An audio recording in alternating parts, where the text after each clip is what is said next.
Hey, everybody. Thank you so very much for swinging by once again this week and hanging out with us. Season 2, 2022, off to a fast start. I'm excited about our guest today. He's a long-time industry vet. He's been around. He's on a mission. He's a guy that makes standards matter, and I can't wait to talk about that. He's a dad. The guy's looking for the next big wave. You can see it in the background. There's a wave in his future every morning. I'm sure of it. But every day he wakes up to make this planet better, and I think that's really, to me, what makes him very, very special. So please welcome the Chief Merchandising Officer from Thrive Market, Jeremiah McElwee. Welcome, my brother. Welcome to the show. Thanks so much, Todd. It's great to be here and good to virtually talk to everyone out there.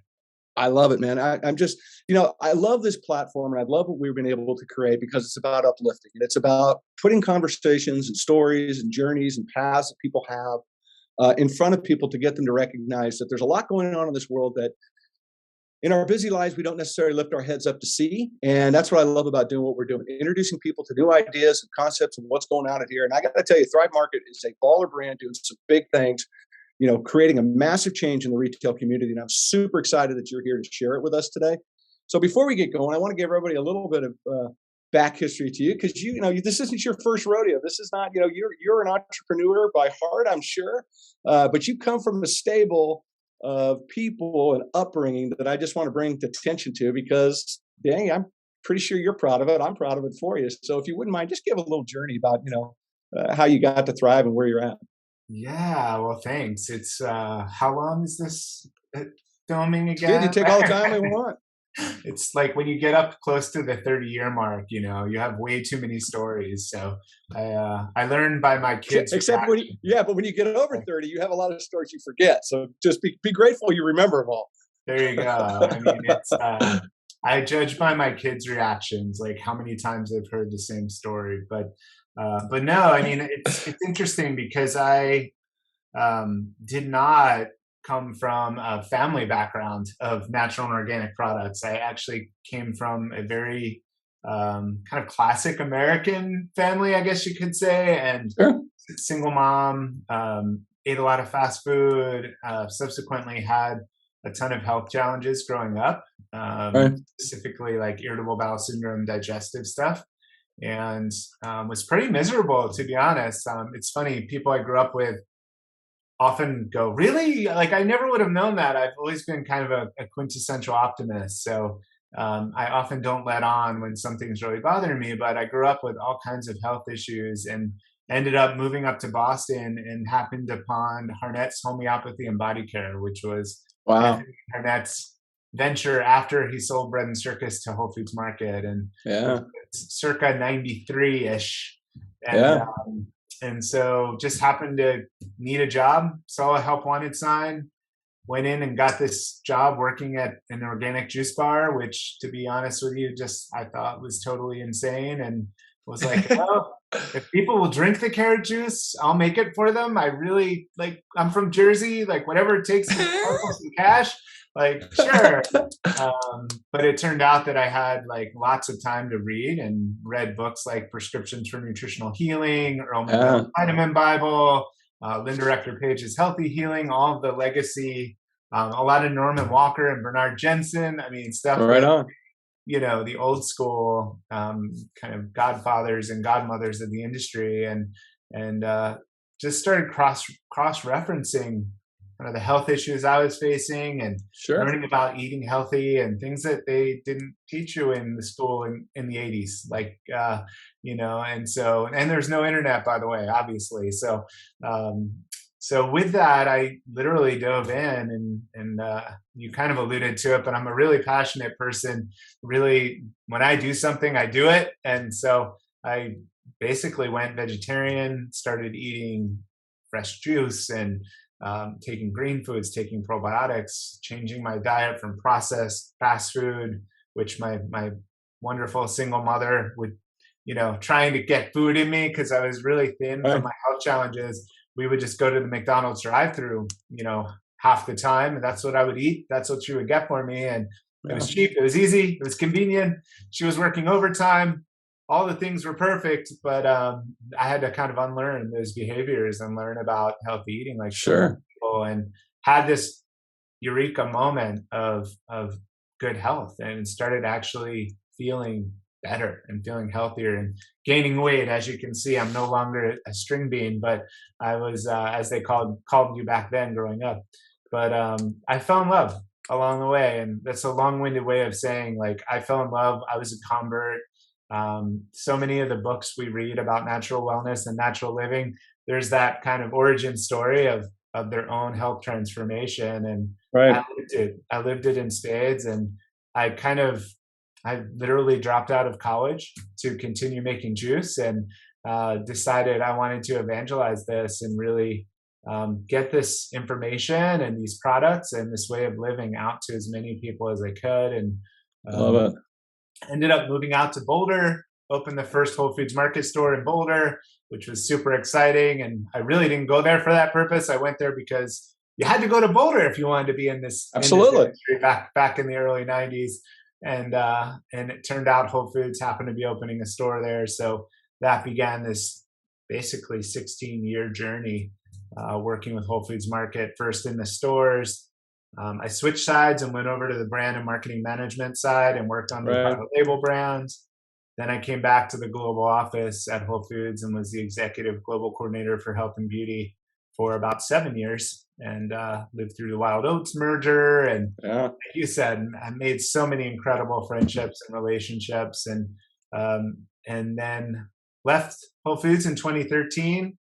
Ended up meeting Nick Green and Gunnar Lovelace. Gunnar and I had many mutual friends. We often joke that we were probably at the same parties many times at Expo and such, but Right. never actually met. And when we did, it was incredible to hear about this concept of Thrive Market and kind of this 21st century food cooperative that they were trying to build. And at the time, my wife I told her all about it, and she said, "This is like made for you. You need to do Yeah. this." And so that was 7+ years ago. I signed a 30-day consulting agreement with Nick and Gunnar, and here I am 7 years Here you later. are. We'll talk extensively, I'm sure, about Thrive and what we've been able to build. But for me personally, it's been just this whirlwind, incredible journey. I'm a big believer in business karma and a big believer in doing things the right way and working in integrity, and it leads to good outcomes, and both for the earth, for people. Yeah. I love what you say right here on the screen, which is organic people and purpose, and that's something that's resonated for me from the moment that the light bulb went off, that what I thought I knew growing up in Jersey wasn't the gospel. It was, I had a lot more to learn. I feel like I've been learning ever since, but the one strong lesson has always been take care of people, take care of planet, take care of animals, take care of the earth, and get things to happen. And the more we can do that, we can all live in a better world. And again, maybe I'm the quintessential optimist, but I'm a big believer in that. And the last thing I'll say is like the friendships. You mentioned it at the top, and just the connectivity. And I tell my team at Thrive, and I've told the groups of folks I've been fortunate to work with at Thrive over the last 7 years, a lot of which are younger and first jobs and first time in this industry. I tell them, when you go to Expo West or when you go to industry events, make friends, because these are some of the most amazing, heart-driven, mission-driven people you're ever going to meet in any area of the world, in the natural and organic products community. 100%. So it's a blessing. For sure. Oh, I 100% agree with you. And could be, this is really a morals and values industry, right? This is an industry that touches people at a very deep level, right? And I say this all the time. People selling paper towels only wish they could get a taste of how great it is to touch people at the level we're allowed to in this field. And, the world has changed in the past 2 years. We don't have to get into detail. I think everybody's pretty hip to the big news story, right? In the last 2 years. But wellness and health and empowering yourself to heal yourself, to take care of yourself, to prevent illness, to do different things, I believe is something that we have got to continue to preach and to get that message across. And to your point, driving through to get your food is not in your best long-term interest as it is to sit down and make your food. And both of them take, in my opinion, pretty much the same damn amount of effort, right?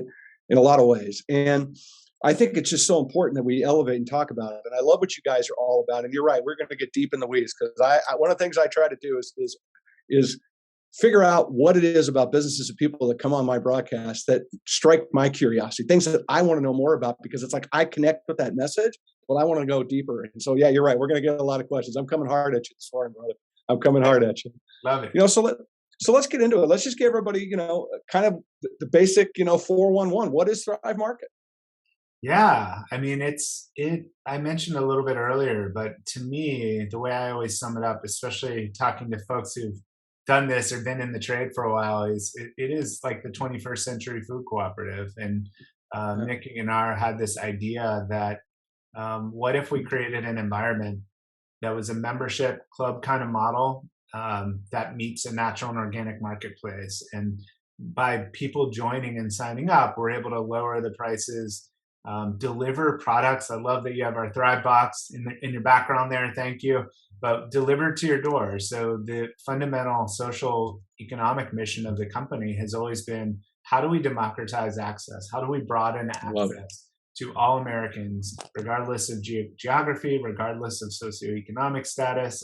How do we do that? Because, as you know all too well, historically, it's if you don't have a Whole Foods market or you don't have a natural product store in your community, it's been really challenging to get these products. And there's often, the commercialization of the food industry, the marketing-driven angles of CPG have really limited consumer choices historically. And so it's been really challenging.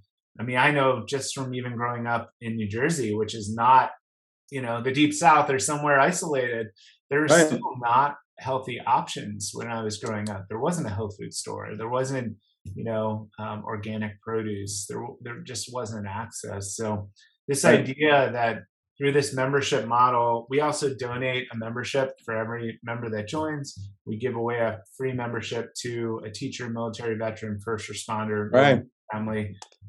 We have vehicles and we also work with NGAs to get those free memberships out to communities in need and people who need them. We also have a Thrive Gives mission arm that works in areas that have suffered through natural disasters or just impoverished areas. We do a lot of work with all kinds of NGOs and really community outreach around how do we get people groceries.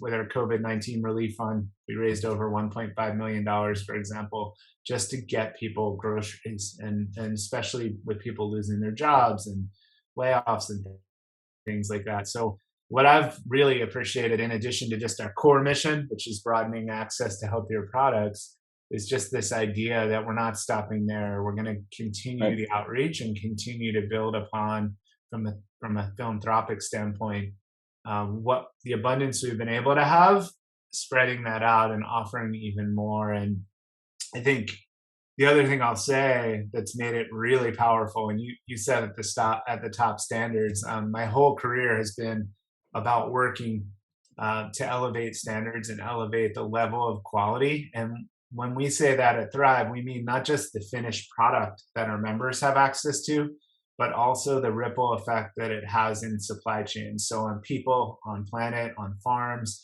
in communities that we source products from, how are those communities being affected? How are they being paid? How is the food being grown, or how are the products being produced?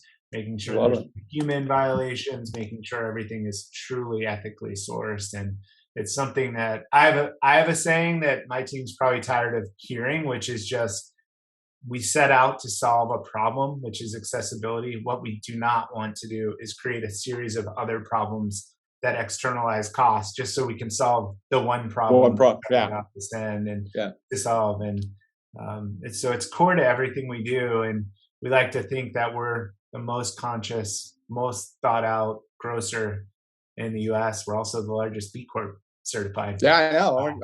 I got all these things we're going to talk about. I'm going to get deep on that too.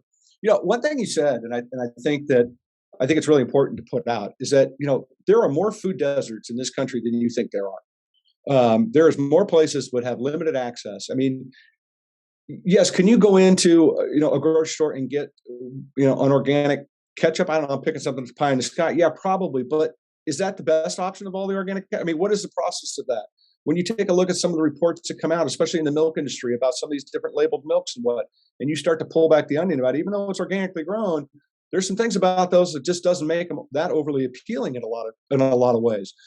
And so I appreciate the fact that you were putting, food into a food desert. I live in a food desert. I mean, when I look at the shopping options that we have, it's pretty limited. It's not there is not one store that can satisfy what we need as a family or what we want to put into our household as a family. It's a 4-store trip just to try to piecemeal together. And we still have to go offline or online, rather, not offline, online, to try to bring more of that in too, because we just don't have that option. So that's what I love about the ability that you guys have to pivot, to help people pivot inside their own communities and uplift. I love what the mission is about. I love the fact that you're working so diligently to try to uplift these conversations. And to me, and I say this all the time, and I'll die on this mountain, we need to continue these conversations around the positive costs of food. What you are investing in as a company is a positive cost of food, should be celebrated, should be respected, and needs to be appreciated by consumers when they start to go, oh, what if, how if, all these other things, they start to him and ha. But I don't think necessarily we always see the big picture or the long-term net gain, whether it be agriculture technology, whether it be medicine technology, whatever the case may be. Those are investments we have to make, especially if we're going down a really positive line.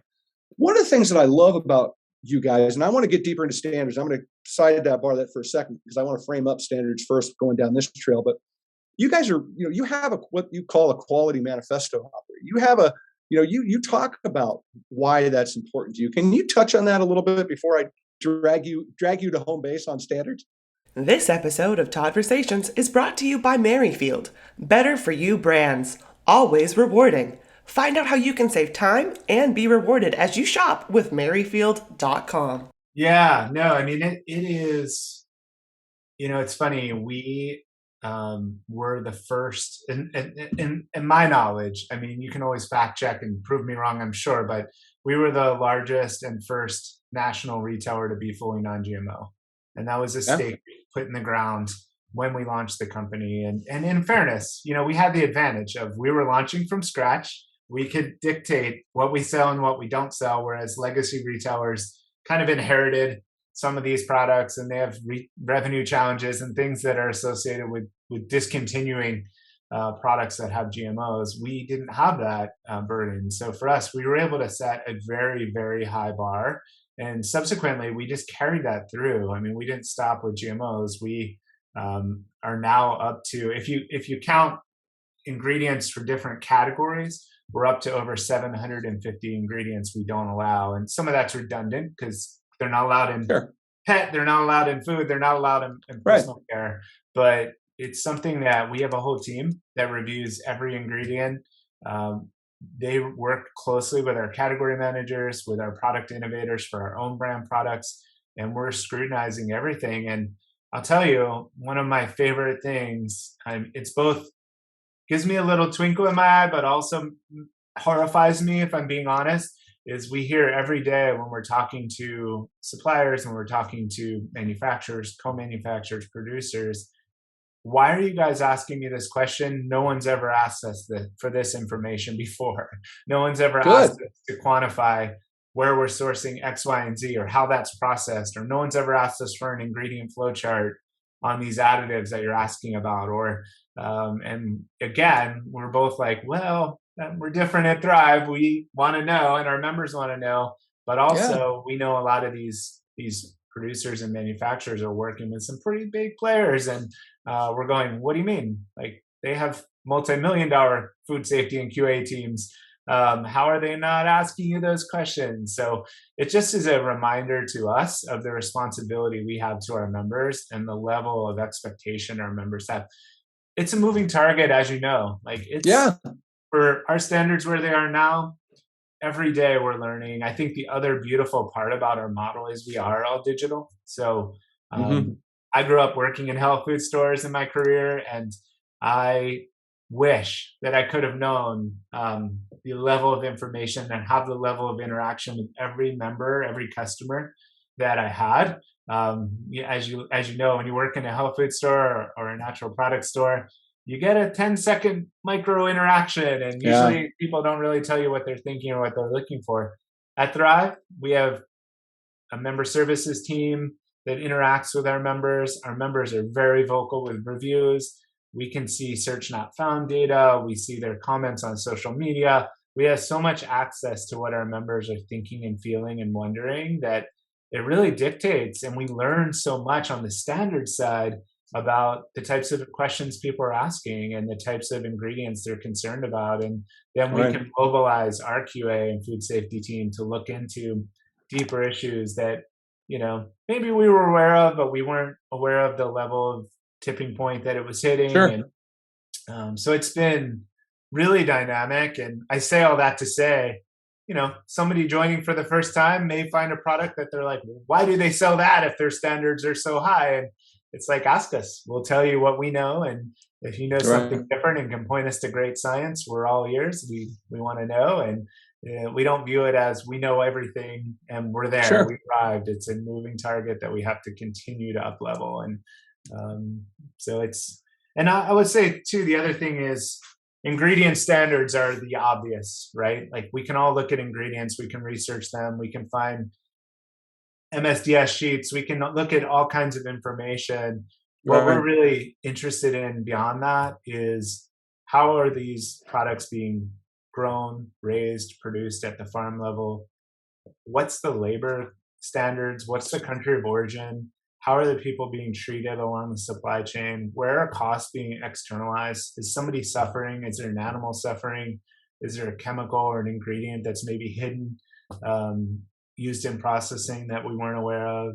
How do we get to that nugget? How do we help correct that? And the other thing I would say too is when we do find them, which we do almost every day, we're very passionate about being inclusive and figuring out solutions.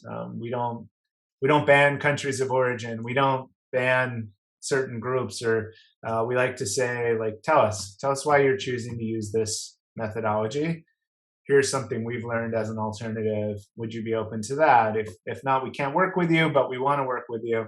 We want to support the work you are doing. So how do we get that together? Good. I love that.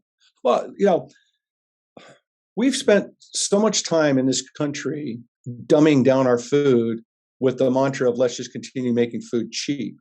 And to me, cheap has a hidden cost, and it's healthcare, and it's lack of longevity, and it is not being able to fight the last 2 years of a pandemic. We don't do much to talk about what we should be doing at home to keep us out of the hospital, no matter what the case may be. It's unfortunate. I think if the government was in the, had their a gym, a place to work out on every street corner, we'd have a whole different narrative going in this country, but we don't. And when it comes to our food, it is really the one thing that connects this planet: food, sunshine, water. 3 things we all got to have to survive, right? That are around the globe. I mean, it's just, tell me another way it works. I don't think that it does. And so when I see somebody like Thrive, and you made a point about, you're a moving target. You're a moving target because you're the first guy in line, right? It's really easy to hit the first guy in line. If you want to throw stones, it's really hard to hit the guy that's number 8. And the guy that's number 8 never going to get to number 7 because you don't get hit by the stone. So I give you a lot of props for putting your morals and values on your sleeve and standing behind him and being willing to answer the questions as to why, and being willing to pivot and change. Because if we don't elevate these conversations, if we don't elevate these brands that are making positive difference into not only the planet, but in our lives every day, we are doing a disservice, in my opinion, as a global citizen for the long term of this planet's health. It makes no freaking sense to me. I'll argue that point all day long because in my mind, I don't see how you win that argument because I just don't see I don't see the other side having a really compelling argument. So when I think about what you guys do, and I think about your background, and we've got some connectivity from the past. We have mutual friends. I mean, we were sharing earlier. You come out of the Margaret Wittenberg stables as somebody that I think, as I shared with you before, stand in her shadow is just good enough, right? That's how great of a person I believe she is. She's a blessing beyond belief. But then I look back at our friend and another entrepreneur that's kicking some butt out there is Joe Dixon, and with Merrifield. And you guys set the bar out there to have these conversations. And that's what I love about it. Whether you want to get in the weeds on, some of these things that have, 15-letter words with 9 consonants in it, right? It's the conversation that you're creating that I think that other people in the retail space, as well as the consumer space, must stop, pause, and reflect upon, that these are the conversations that we need to have going forward. So let me just first off just commend you, A. And then my second question I want to throw at you, because I want to go to standards, because Joe held my hand on this. Joe opened my eyes to this. Margaret as well, but really Joe made me stop and realize that I needed to get more invested in understanding what that is. So could you just give everybody the 411 on what standards really are and why they matter and why we should really start to take that more seriously? Yeah, I mean, definitely. First, I'll echo what you said about Margaret, like just such a hero in the industry, and so humble that you would never know. And I think unsung in that respect. So, and she knows how I feel about her too. But No doubt. I mean, I think one thing I will say, and I promise I'll answer your question. But one thing I will say is, I think you triggered for me bringing up Margaret and Joe and thinking about Jody Vallejo too, who's still a gatekeeper at Whole Foods. And but you triggered for me my background, which is retail, purchasing, brand management, and the responsibility we have from this chair. And this ties back to your question. I think it's easy, quote unquote, to do a buyer job, to do a retailer job, and just look at the business and say, well, this is just category management and cost of goods. And I'm just going to hammer my vendors to get more margin, lower price points, blah, blah, blah. Here's the formula. We all know the formula. Purchasing is not rocket science, right? It's a mathematical equation. You have to do it. I have to do it, being honest. However, you also have this great, in my opinion, responsibility to be the first in line and to raise the bar and to say, hey, I love your product. Why are you doing it this way though? Your product tastes good, but why isn't it organic? Why are you supporting the use of agrochemicals? Why are you supporting the use of GMOs? Is it to lower price? Because that's not a good enough reason, because to your point, those externalized costs just ripple. So it clicked for me at an early age, and I feel really fortunate to have run into Jody and Joe and Margaret, and really learning about what standards means. And simply put, it's a list of ingredients that you ban from products, and doing that scientific research to determine these ingredients have negative health effects. One thing that I'm really big on is the precautionary principle.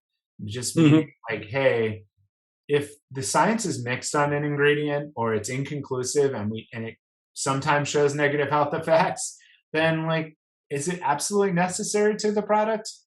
Probably not. 9 times out of 10. And the other thing that always fascinates me, and it's become even more apparent through our work at Thrive Market, is how much, and this is the human trait, in my opinion, not just unique to the food industry, but we're very much this is how it's always been, so this is how it needs to be now, and this is how we've always made this product, and it always included these additives. So, why am I going to reinvent the wheel? I'll just keep adding those same ingredients to our recipe. And I can't tell you how many times we've now launched close to 800 of our own brand products at Thrive Market. And I can't tell you through that process how many times we've looked at a label, we've looked at a leading brand, or we've looked at the category, and we've just said, why? Why is that ingredient in this product?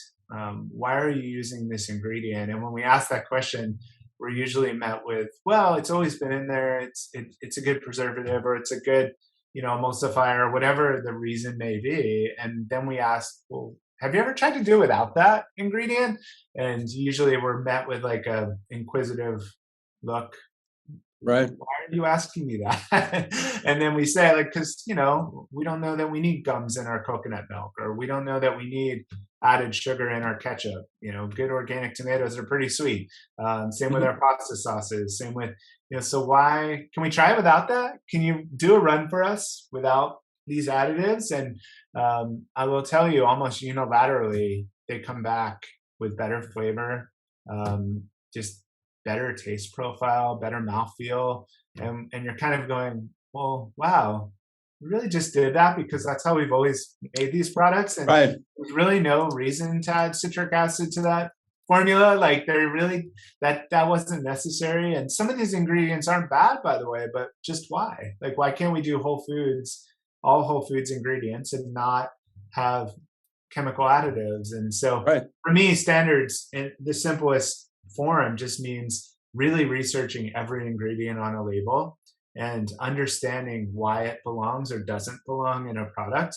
And then from there, you inherently will learn, actually, this ingredient is quite harmful or should be banned from our list of ingredients that we allow. Or, Oh yeah. well, it's inert, but it's not necessary. So why contribute to the chemical load of your body and give your liver something else to process when you can take Yeah. it out and just have a whole food clean ingredient product? Well, it's like some of the recommendations you see on chemicals and this and that, and they use the word that it's probably not, harmful. Probably, they use the word probably. Right. I got in this conversation with Ken Cook at Environmental Working Group on a broadcast. We had this exact same conversation about the word probably. It's like, how do you not read that and go, probably?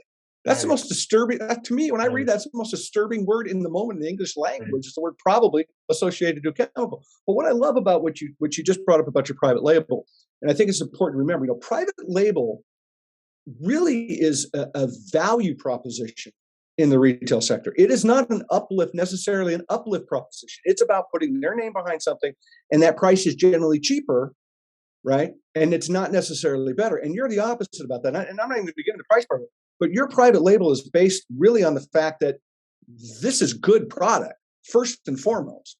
That's what's important to us, is that we know what is in this, not the value proposition of trying to drive that price down, put the crews to the grower, find that extra penny that they can put in their pocket, et cetera. The growers in this world today, the farmers in this world today, they can't take the word find more efficiencies any longer, right? It doesn't work any longer, right? We've got to start having these positive conversations. I love what you guys are doing with your private label program, and to see it at that kind of a level. What'd you say, 750?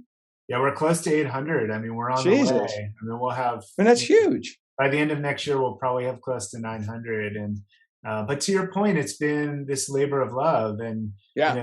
again, back to my past, I started this journey at Whole Foods with private label, and just realizing, and you kind of said it, but for us at Thrive, it's essential to our mission, because the reality is like, brands might be mad at me right now, but the reality is like, we all know you need a marketing and sales budget if you're launching a brand. You just have to have that, and that goes into your finished product pricing to the consumer. And so at Thrive, we've always been about creating more price value for our members, so that more Sure. people can come to the market and more people can buy healthier products. And so it's a really interesting dynamic, though. And, I'm kind of a retail nerd, so I could get way down the rabbit hole on this, but Yeah. it's funny because I often tell our category managers and our product innovators, they come from we have such a seasoned, incredible team, and they make my life so easy, and they're also invested in the missions that we adhere to. But they often come from other backgrounds. They've worked for other retailers, and they'll come in kind of saying, well, like, this sounds just like my old job. We're just asking for more price, or we're asking for more margin, or whatever. And I always kind of say, like, yes, that's part of the game, is being profitable. We need to be profitable to sustain a business. Sure.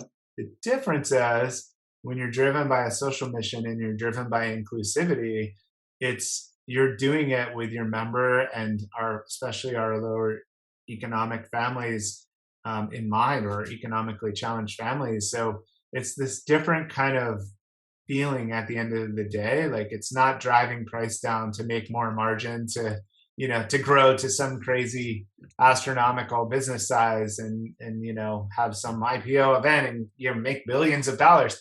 That's never been the mission. And so you're saying, like, private label, back to that, or own brand, how do we launch products, remove layers of cost without, and you touched on it a second ago, without telling the farmer or the grower or the producer, sorry, you need to make less money because we need to sell it for this price. And, like just removing those layers of cost, we can deliver a superior quality product that's sourced completely ethically and direct trade or certified fair trade or equivalent, as well as regenerative organic, as well as Right. working with these farmers on a relationship level to say like, hey, you're organic now. What are you doing to look at biodiversity? Or what are you doing to increase, your regenerative, your carbon footprint, your carbon sequestration in your soil? How are you Yeah. treating your water? And these are all questions that we ask, not to have a gotcha moment, not to say, well, now we No. know we're not going to source from you.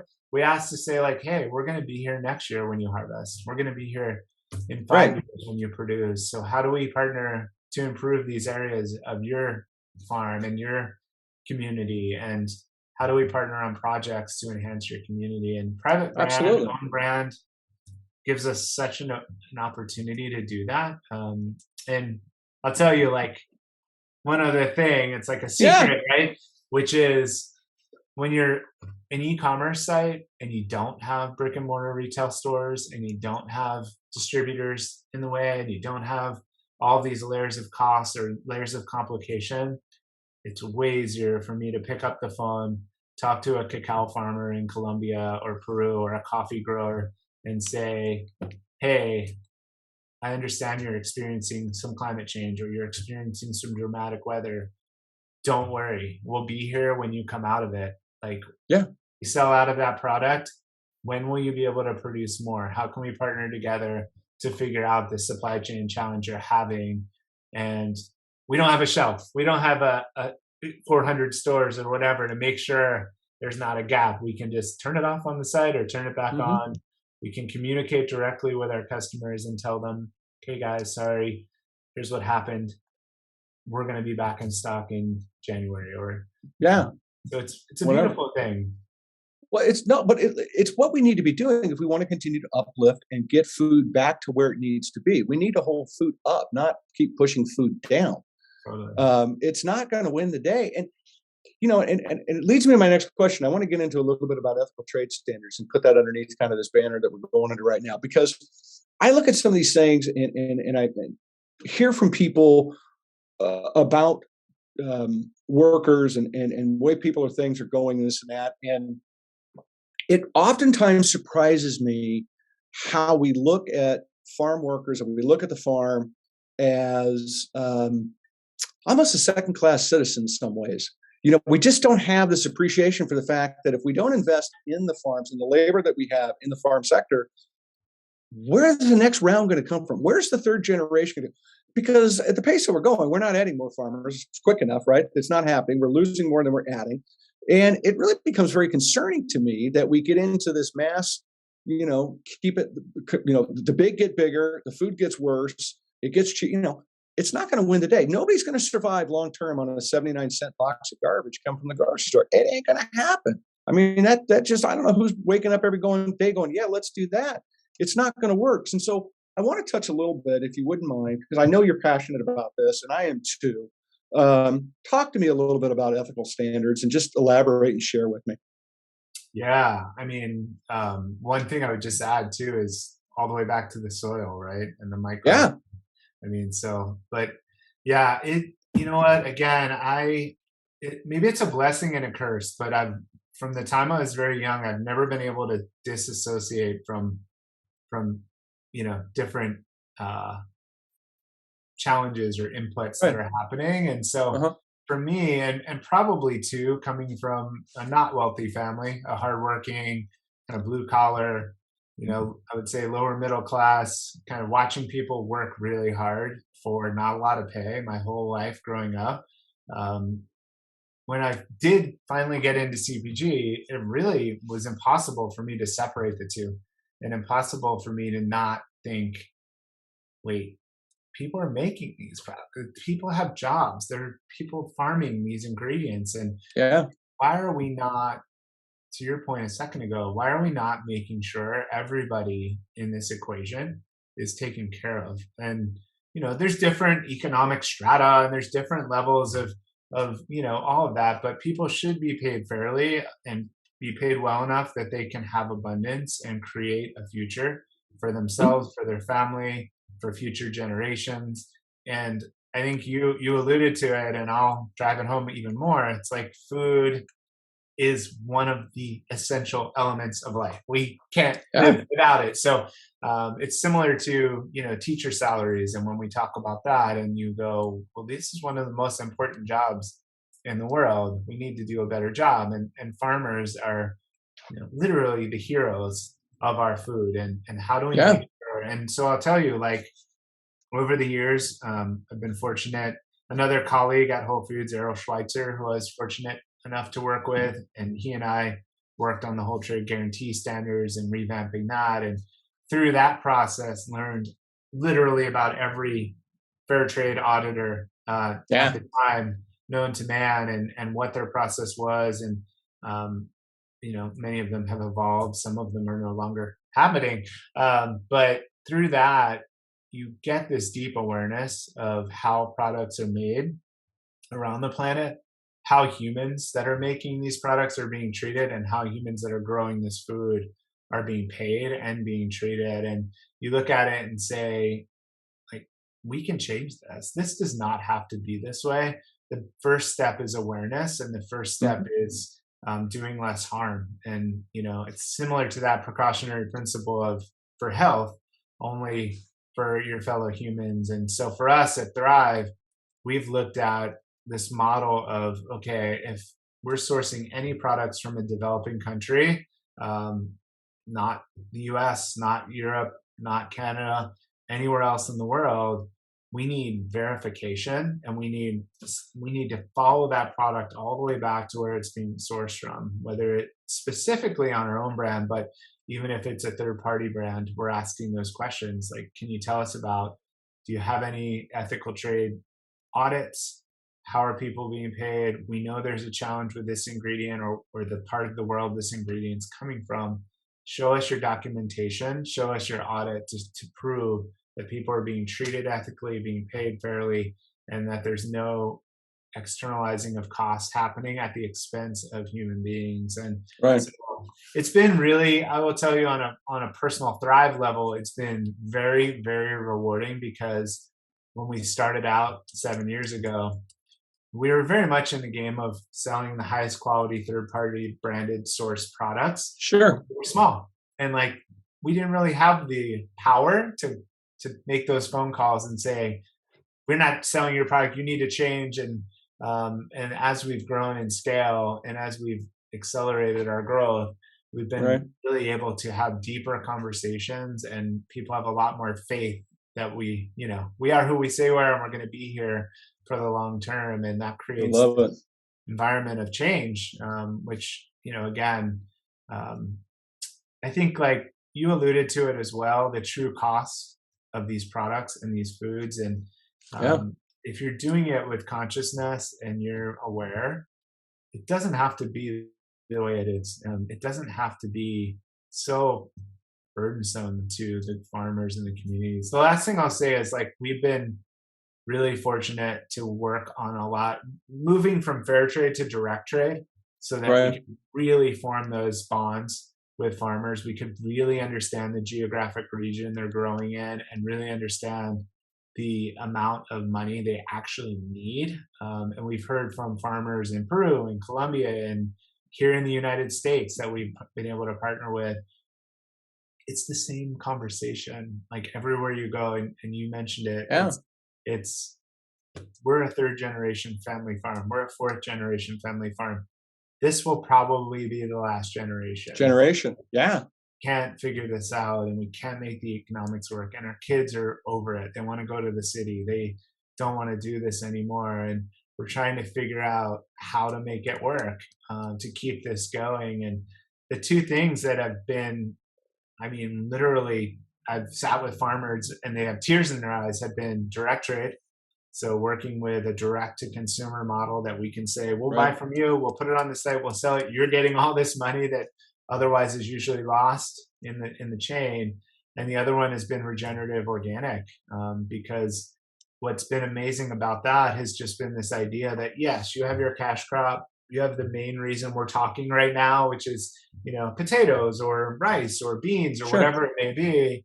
However, what other complementary crops to increase biodiversity will work in your region, your geographic region, and also could be secondary cash crops. And if you grow Hmm.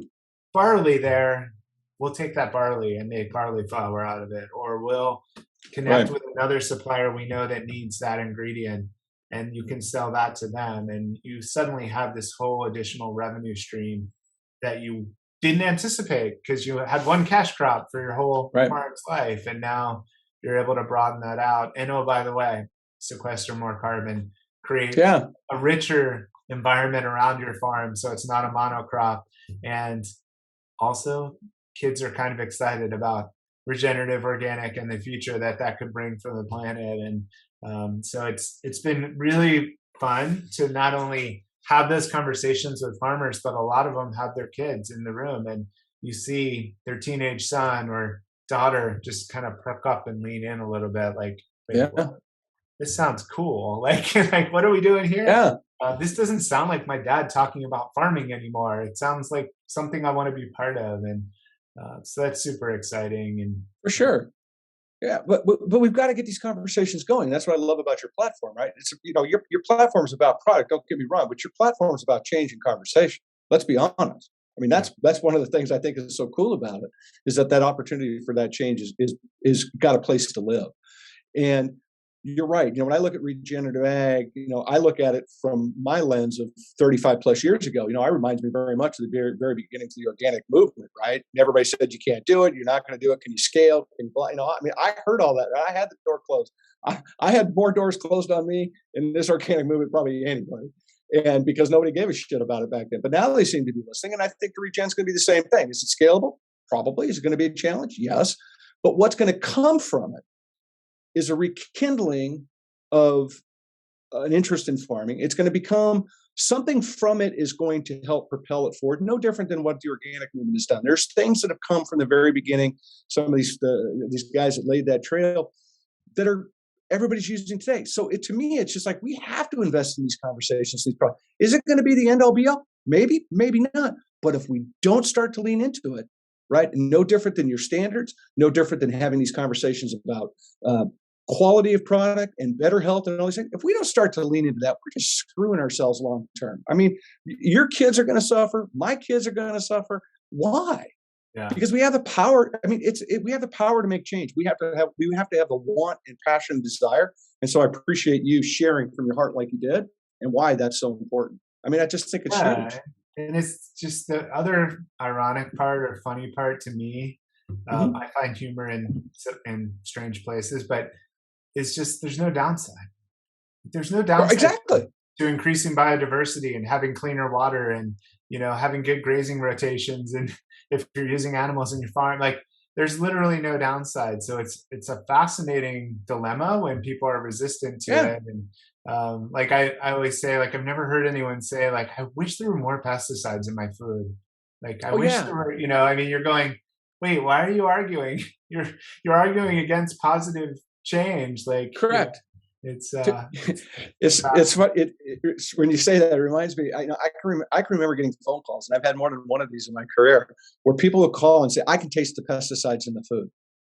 And it's like, how do you know? I mean, I get that, but it's like, what do you know a pesticide tastes like? I mean, that's really kind of a big statement that you're making. It's like, but people are, people in some ways are afraid of the food system because they don't necessarily understand. They're looking, in a lot of ways, and I don't want to come from a bad place when I say this, but there's a lot of sheep out there looking for shepherds, right? To help them make better choices and to help guide them to understand that the choice that they make, how they vote with their dollar, is a vote for tomorrow, for our future, and for our planet. And we've got to keep these conversations going, which is why I love this platform, which is why I love what you guys are about.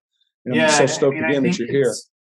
Just to go the other way, and I think that in fairness to Americans, like you said, the sheep looking for shepherd, in fairness, like we've been duped by big corporate food, right? And you've been conditioned since the 1950s to consume marketing and consume and be kind of taught what you're going to buy, and that has mystified the whole food system, right? I mean, it's Correct. been like, it's magic. Like, your food doesn't come from a farm, it comes from a magical wizard that Yeah. produces your Cheetos in bags and makes them appear in the grocery store magically, and you don't need to know what any of those 9-letter words are, because we got you. Like, trust us, you're good. I mean, it's all safe probably. Yeah. But you know, that part. And it's fascinating, because I always say, like, it's been really funny. You've been doing this a while. I've been doing this a while, pre-internet. And, you know, when the whole age of transparency and the age of information and the fact that we all have like the ultimate encyclopedias in our hands at all times happened, I was telling people in the 2000s, like, the natural and organics industry is in the perfect place, because we've always been about transparency. We've always been about like pulling back the layers and talking about where food really comes from, and talking about the ingredients that are in food and in products. And so the age of transparency is so well served for us, for those of us who evangelize this, because there is nothing to hide. And, you know, even in those gotcha moments, you know, you hear about organic fraud, you hear about all these different things. There's always going to be bad actors, but I would say, as a general rule, the majority of the people doing what we're doing, and our suppliers and our farmers that we work with, have extremely good intentions and are here to better the planet. And like you said, continue the dialogue, evolve the dialogue. No one has all the answers. No one knows everything right now, but we'll continue to improve upon that and continue to talk to each other as people, and try to make a better world for our kids. And it's something that I talk to my kids all the time about, is just, hey, like, we're not here just to make a product in a container. We're here to actually impact the lives of people, and hopefully make a better life through products, which sounds well, you're giving people choices, and I think that's what's really important. I think that we need to be able to, you know, we want retailers to do the heavy lifting for us. That's kind of the mantra. You know, if they sell it, it's fine. And I think we've got a little complacent in that. And I think that when you take a look at the snack business, I mean, you want to go deep. Look at farm policy that created a snack food business, right? Because of corn. I mean, you know, we can go down we can go deep down the rabbit hole, which I don't really want to do. But nonetheless, it's like, if we want to make a change, we have to invest in change, which means we have to get wise, we have to learn, we have to listen, we have to ask more questions, and we have to start believing in products, as you do, and as Thrive sells and Thrive provides to customers, that are making a difference, right? I mean, the only way we're going to make a difference is to start, right?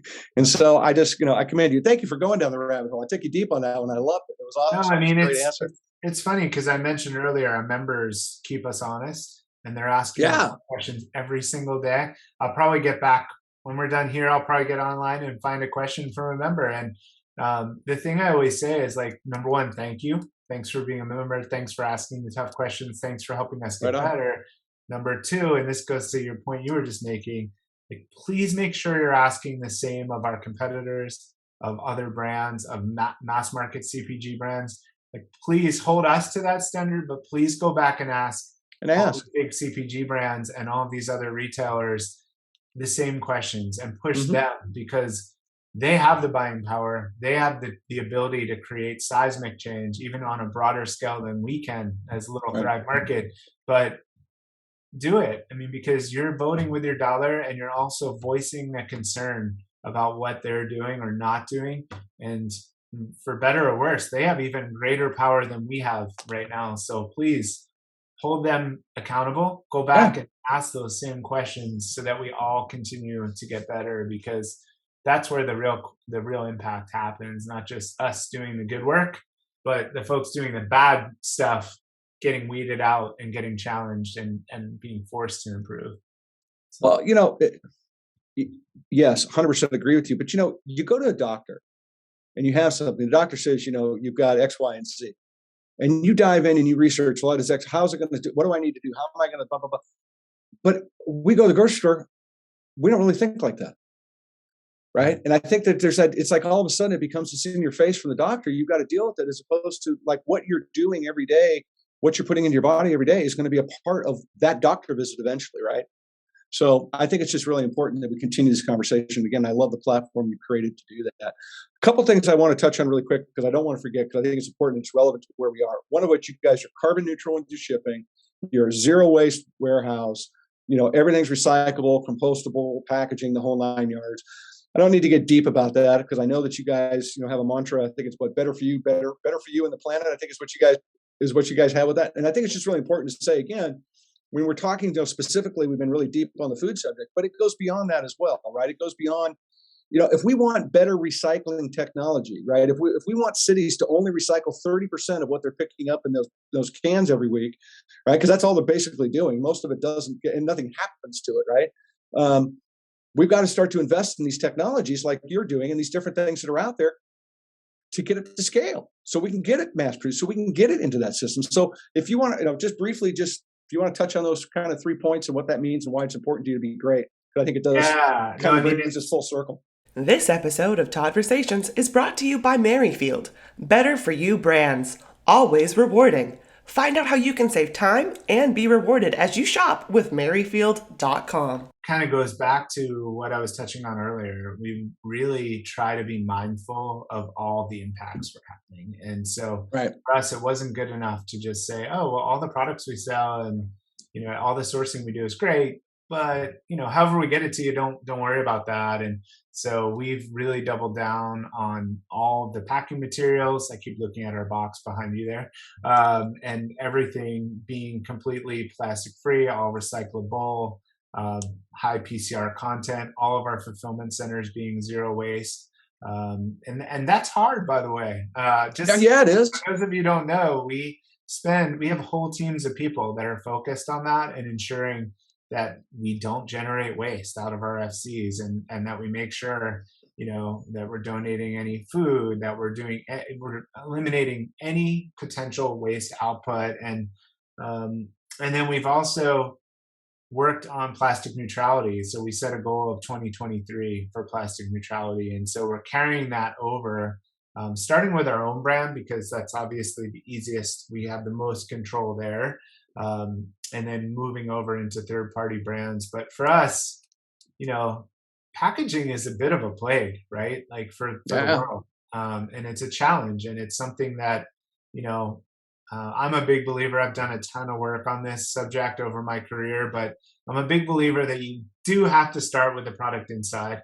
The product inside has to be something people want to pay money for, need in their life. And from there, then you kind of reverse engineer the outside, because number one, you have to have food safety. So if the product isn't safe for people, it can be the most eco-friendly packaging in the world, but if it's making people sick, that's not so much. So you start there, and then you reverse engineer. And is it biodegradable? Is it compostable? Those are kind of the gold standards. I think edible in the future, right? The more we can edible, and then nutritive for the soil. This concept of regenerative packaging, which I really have a lot of passion behind. It's like, if you're not able to eat it, can you at least throw it in the backyard and have it actually feed the microbiome and create a healthier backyard, a healthier farm, a healthier environment? And so these are all conversations that we're having both with our own brand and with third-party brands to continue to move the needle forward and continue to have an impact. But it's the other thing I would say that people forget about: two things. One, we have a no air shipping policy. And so we get a lot of feedback from our members, like, why can't I get my order faster? If I get it from Amazon, it's there the next day. I'll get it the same day. And we're going, well, that's because they're using air shipment, and the carbon impact of shipping things on planes around the country is massive. I mean, it's one of the greatest greenhouse gas contributors, and it's such a big impact that it's something our investors and leadership team has said from day one, like, we just can't justify that impact to save somebody a day to get their box of groceries. Like, it's not worth it for the planet. And the other thing I would say is, if you think about just the model itself, this is something I have a lot of energy. It's not on the script, but I have a lot of energy for, which is just this idea that one truck driving around the neighborhood delivering 50 homes groceries is a lot better than you getting in your car and going to the grocery store or going to 5 grocery stores and everybody in your neighborhood doing that too. So there's this baked in reduction. But Sure. we saw it with the pandemic, and we saw it when people started staying home more. That waterways got cleaner, the air got cleaner, the carbon impact was lower, and it's kind of common sense, but we don't want to accept it because we all love traveling and we love going places and we love seeing Right. things in stores.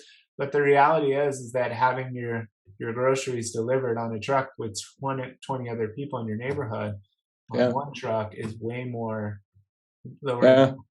than driving. But I can remember being a kid. My grandmother would jump in her big old V8 car, and she'd go to one store for eggs. She'd go to another store for milk. She'd go to. I mean, it was just like it doesn't work anymore. We got to get away from it. I agree with you. Yeah, Yeah, it's back 100%. to that idea that we've always done it this way, so we should do it this way. Yeah. And we get attached. We like doing things a certain way. This is what I like to do. I'm going to do it my way. And but I think thinking that we're part of a bigger collective of humans. So Absolutely. on the one planet we get, we Yeah. don't get another one if we mess this one up, which we've already done a pretty good job of. But now We're working at it. We're working at it. we can change it and we can turn it around, and we just have to want to do it, and we have to change behaviors, and For we have sure. to be mindful. But I'm also a big advocate, and you've been so generous appreciating what we're doing at Thrive, but I'm a big advocate of it has to work for the customer. Like, it has to be Yeah. convenient. It has to be affordably priced. You can't ask for dramatic behavioral change for how people do everything. It has to meet them where they're at. And so we try our best to bridge those gaps with our members. And I will say, like, on a funny note, I mentioned earlier, we get a lot of commentary on social media. We get a lot of criticism. We also have like some of the most passionate defenders who really get what we're doing. And Yeah. inevitably, if there's a criticism in a social media post or something, there's 5 people going, "You don't understand what Thrive's doing. Let me tell you why they don't airship." And and it's Love not it. us. It's not. I promise you, it's Yeah. not us feeding it. We're just like, "Oh, thank you." That member just jumped in and totally explained the whole thing to this other person that isn't even a member and was criticizing us. That's so cool. We I have the love best it. members. So, So that's all. Yeah, I love it. But again, people are passionate. It's a morals and values thing. They want to connect. They want to make a difference. They want to vote with their dollars, and that's exactly what this is about. That being said, you've got a couple of programs I want to touch on a little bit that I think people should know about. And I'm going to throw them out there. You tech whichever one you want to tackle with. First one is you partnered with Food Corps, and you partnered with another group called Baby to Babies. And can you just talk about you pick whichever one you want to start with, and just touch on each of them for me, please? yeah, I mean, it's part of our food equality now fund. So we're really Yeah. passionate about, again, broadening access. And we've seen, I mean, the pandemic has really shone a light on it too. Just this discrepancy in wealth and accessibility and food equality. And so for us, again, blessing or curse, I don't know. But when we hear a problem or when something's raised to us, Mhm. we just can't sit on our hands. We want to immediately activate. So we have really doubled down and set this goal of reaching $10 million of healthy groceries delivered to communities by 2025. And so for us, it was essential to find a great NGO partner and really, or partners, I should say, to help us really reach the people who need it the most. Right. So Food Corp was a great partner for that. Again, like we wear our hearts on our sleeves and we're very passionate. We also never claim to have all the answers. So we know there's people working in communities that have way more awareness and way more wherewithal than For we sure. do for certain topics. So on the Food Corp side, that was that. Baby to Baby has been a long-term partner of ours in the LA area, which is where our corporate headquarters is based. And again, it's this fundamental concept of starting with families and starting with children who need nourishment and need healthy food the most. You've kind of alluded to it during this interview. It's like if we start with the communities that need it the most, everyone flourishes, and there's this building on.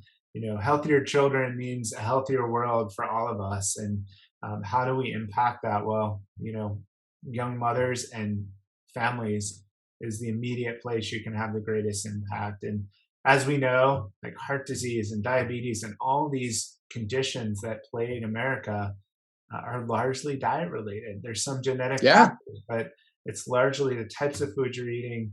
In the case of diabetes and obesity, it's high sugar foods, low nutritive value, lots of calories, and they happen to be, and you alluded to it earlier, the cheapest, and not Yeah. by accident. So how do we reverse those trends? How do we actually get healthier food in the hands of the people who truly need it the most, and then build upon that as we have outreach around the country? So those two organizations were just no-brainers for us to start with, I love it.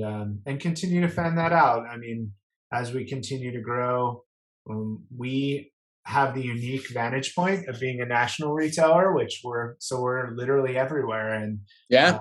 so we try to mobilize as much as we can in all the communities we serve, which is the whole country. So that's why Awesome. I mentioned earlier, you'll see us show up whenever there's a natural disaster, whether it was the fires in California or the hurricanes along the Gulf. We're sending truckloads of food, groceries, water, diapers to literally everywhere. We even sent some to Puerto Rico during the earthquake and some of the challenges they've had. So it's we just can't. We're do-gooders. We can't not help. So, but that's a part of it, man. That's a part of this, but it's a part of the whole thing we've been talking about, right? It's about that uplift. We've got to uplift the global community if we want to change this place, right? I mean, look, when the aliens come down and we're not ready to be nice to them, they're going to kick our ass. And so we might as well start working together to get nice, right? It's a hell of a lot easier to be nice to people than it is to be mean, right? There's so much more benefit to it. And it's funny. I was just talking to my wife about this yesterday, and like everyone, like life, every day is not this perfect rosy picture. So I get frustrated. We all get frustrated. But I was telling her, she asked me how I was dealing with the situation that she knew was making me angry, and she said, "What did you say, or what are you going to say, or whatever?" And I said, I know what I won't do. I'm not going to come in yelling and cursing and being angry, because at the end of the day, I've never seen that lead to a good outcome. No. All my years, I've never seen someone being angry and screaming and yelling lead to something positive happening. And No. more importantly, like for me anyway, on a selfish level, if I ever do get to that place, which is very rare, I end up feeling so bad later. Like I feel so bad inside. I'm shaking and I feel horrible. And so you just go like, kindness is where it's at. And I also have that mantra with my children. They go, so-and-so is in such a bad mood today. I said, "Oh, did you give them a hug? Did you help them? Yeah. Did you tell them? Did you ask them why? What was wrong?" Because they probably were having a really terrible time. Yeah, we need to invest in each other. Yeah, we don't know. You never know what someone else is living through in that moment. And nope. Kindness always wins. So I 100% agree. Something you touched on earlier, and I don't want to forget it, and I've been holding it in the back of my feeble mind the entire time, is I want you to just a little bit, if you wouldn't mind explaining a little deeper, your sharing about free membership to folks in need, because I think this is super special. And I want to give this direct and its own props, if you wouldn't mind. Thank you. We always appreciate it. It's kind of funny because we are a mission-driven company. And right. We're doing so many things that oftentimes we just jump in and start talking, and then we we forgot to talk about our core mission, which is what we do every day. We take it for granted, but as I mentioned, we're a club model, so it's a $60 annual membership fee, or you can pay $5 a month, whichever you want, to join, and then you have access to, it's close to 6,000 products now, so it's all non-perishable groceries, right. It's all health and beauty, it's home products, it's frozen, we now ship frozen foods, it's wine, healthy and clean, sustainable wine. So all of those products you have access to at really amazing pricing. And when you join, we automatically give away a free membership to a lower income family, teacher, military veteran, or first responder. So we don't want folks who can't afford a membership to not be able to join or not have access to the same products and the same great prices and all of that. So that's something that every paid member, we now have over 1 million paid members. So every time we give away a free membership, and again, we work with a lot of NGOs to find the right communities. We don't just, pass out flyers on the street to people who want free memberships. We really try to find, and we also have through our Thrive Gives, and you can see on our website, there's a Get Your Thrive Gives membership. We just have a basic questionnaire. It's not invasive. It's nothing too intrusive, mostly just to make sure you're not a bot or someone trying to get 20 free memberships.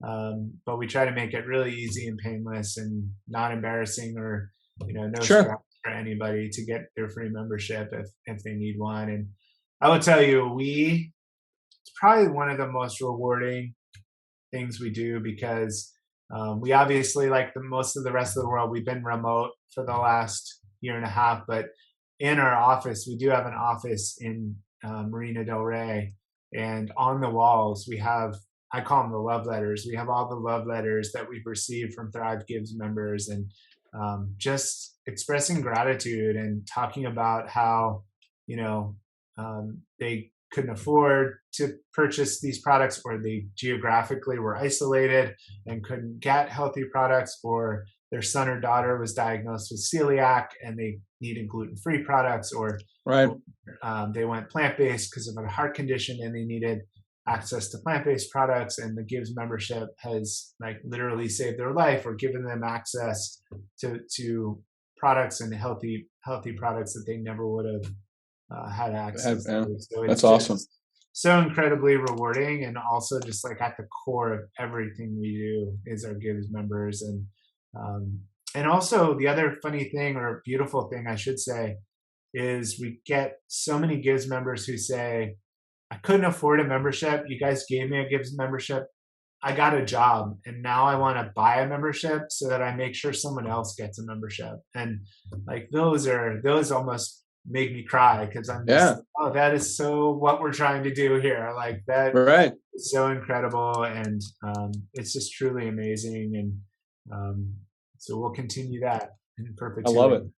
I love it. And you mentioned really quick, and I want to get it out there. So you guys are a certified B-corp now, and that is not just deciding one morning to be a certified B-corp. A little bit of effort goes into that, but it says a lot about your team.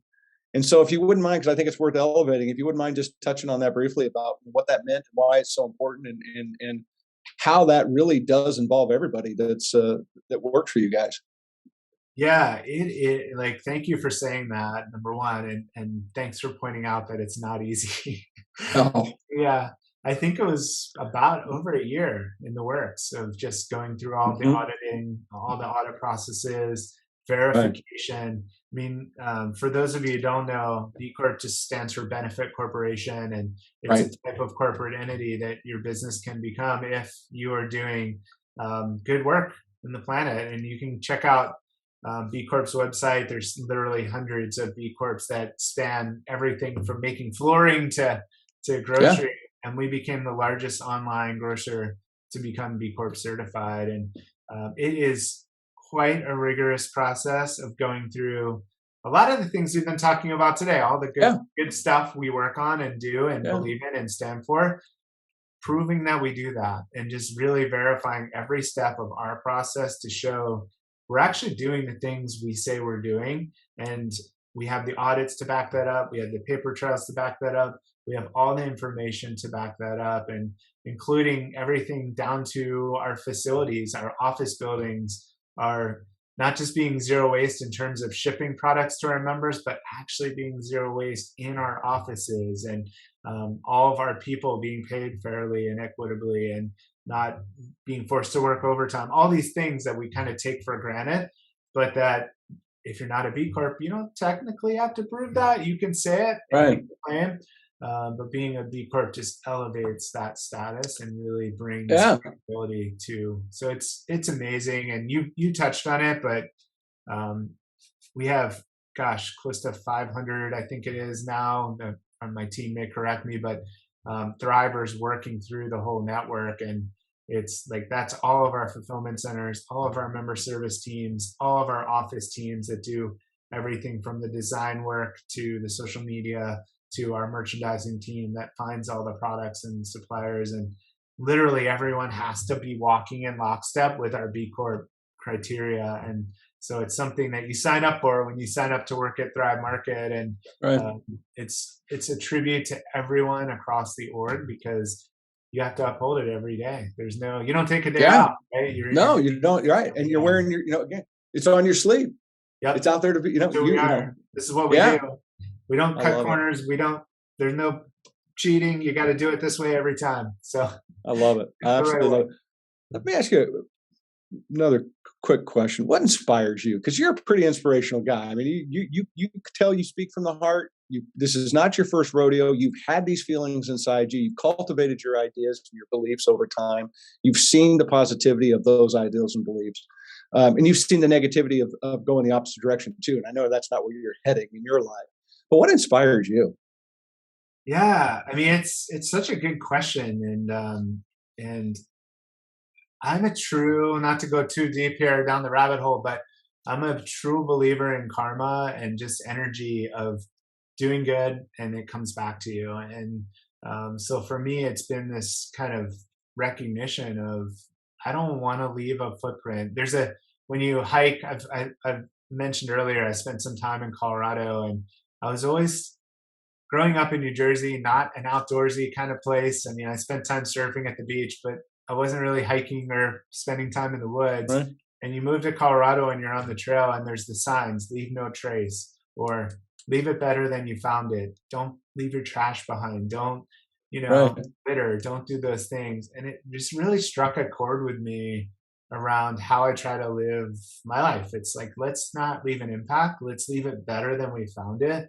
And let's keep that positivity and that positive energy going. And then, you fast forward, I'm a father, as you mentioned. I actually have 4 daughters, and they became, Dude, you're a madman. 4 daughters. Yeah. So let me know. Let me know when the drinking problem starts. Yeah, distilled water. It's my joint. But no, but I mean, it's that's a whole nother level of inspiration. Like we touched on it earlier. You mentioned it too with your kids, and like you feel, at least for me, it went from, I'm doing this for me. I want to make a better world. I want to support others. I want my positivity to be coming back to me. Yeah. To now I have a responsibility to leave this world better than I found it for them, and right on. And leave a trail of goodness behind, so that hopefully they get to pick from those trees of the seeds we planted, and really get to, and that's one angle. Other one is like, not to go in a different direction here, but we're in pretty dire straits. Like we got to turn this shit around. Like, yeah, we got to do it now. I mean, we can't. Right. Like, I don't want my grandkids to say, like, why didn't they do anything? Like, right. Well, what the hell were they doing? Like, why did they just let this happen? And so I've even talked to my kids openly about that. I'm like, I hope in your own way you follow in our footsteps, because my wife does this work too. I'm super fortunate. I hope you, and you don't have to be in the natural products community. You can, go out and be an environmental scientist, or go out and just impact the world. And one of my kids wants to be a doctor. I'm like, great, go, cure people, help people, have a positive impact, so that the world becomes a better place when you're gone. And that really now is what inspires me. Whereas I love it. It's probably a great answer. Dude, that's a great answer. So I got to ask this one, because you got the board behind you. I got a buddy of mine down in Peru, calls it the magic board. So I'm going to ask you, what's the best place you've ever served? Oh wow! And don't say New Jersey, because that's just completely full of shit. No, but I mean, we're underrated in New Jersey, I will say. I'm sure you are. There's some really high quality waves, especially on those nor'easters and groundswells. But gosh, best place ever. I'm a huge lover of Costa Rica. I love beach breaks. So I love just the vibe down there and the waves. Like, there's always surf, and you're just in baggies, and you're not, the weather's perfect, and there's rainbows and mountains. And I've definitely, my surfing has become more just grateful to be in the ocean, grateful to be out there. And so for me, just the waves are one thing, but just being able to look down the beach and see jungle and a rainbow every now and then, or some pelicans or some stingrays jumping up, I'm like, okay, even if the waves are terrible, look where I am. It's a good mental reset. Probably that Pura Vida down in Costa Rica. I love it. So I got another quick question for you, just a little trivia I want to throw it at you. If you can go anywhere in time, where would you go right now? Oh, wow. Forwards or backwards? Either way, forwards or backwards. Wow, that is such a good one. Wow, I have to really think on that one. I mean, if I'm being totally transparent, this will probably disappoint everyone. I would say probably selfishly as a parent, I would probably go forward, just to kind of see how it works out and how they are. Yeah. And I'd probably just go like 100 years. I probably wouldn't even go that far. And I just be really curious. And it might be heartbreaking or it might be the best thing ever. But I think just the love that I have for my children, and like, it's something I say gratitude for every day. Like, just, I would have to know if you gave me that opportunity, I'd have to go like, okay, I've got to do that. Too. That's me too. Yeah. Two reasons. One of which, to your point, I want to see want to see how what happens for them. But in the same token, I look at it like, okay, how bad did we actually screw this up, or could we get it fixed? Yeah. Right. So there's part of that for me. I got to tell you, man, you have been incredibly generous with your heart, with your time, with this conversation, with the transparency of sharing. Thrive Market, it's a business that comes from the heart. I think we've done a good job of explaining that to people. I hope people get fed back from this experience and from this time hanging out together, and take that moment of pause and recognize that they can make a difference and they should make a difference, and they don't really just need to think that you want to. And there's things out here in this world that will allow you to do that. And if you give me just one more question and one more minute of your time, which I'm sure I'm going to get yelled at for taking all your time, but I don't care. I'll say, I don't mind. My final question would be this to you. I mean, you have blazed a pretty cool trail.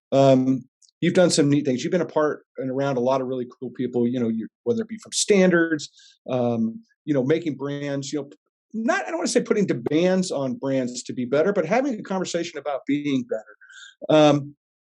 If you could just give one piece of advice to an emerging brand today, what would it be? I would say stand for something, like identify the change you want to make in the world and be that change, because I think it's become, you use that word table stakes. It's become table stakes, but it's just so important, and not just for the change you'll have and the impact you'll have in the world, but for your own health and your own mental health and your own passion. Like starting a business, starting a brand is really hard. Like it's not, everyone thinks like, oh, being an entrepreneur is great. Like you get your not own for boss, the faint of heart.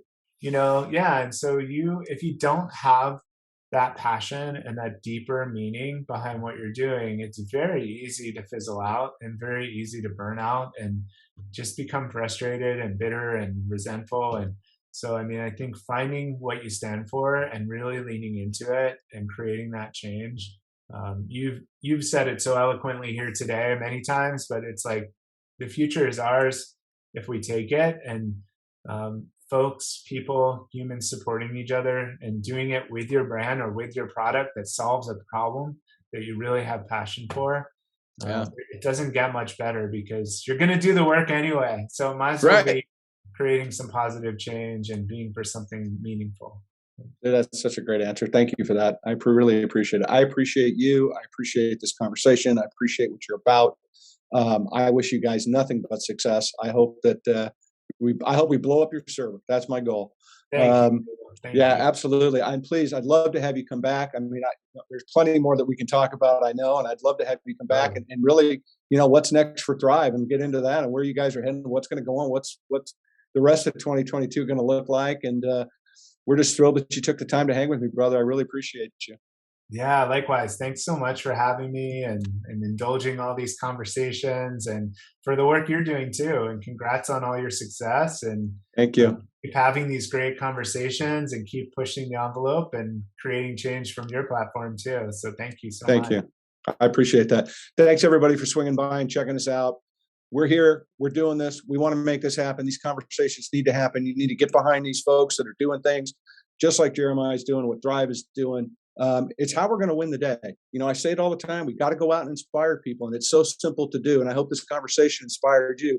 But inspiring somebody is just as easy as saying hello, and it starts there. And from there, we can all build. So, thank you again for participating in Todd-versations. Thanks for liking and subscribing, the messages, the suggestions. We're thrilled with what we got coming for you the rest of the year. Take care of each other. Keep smiling. Keep inspiring. Thrive Market. Go check them out. They're worthwhile. Thanks to everybody for being here. We appreciate you. See you soon.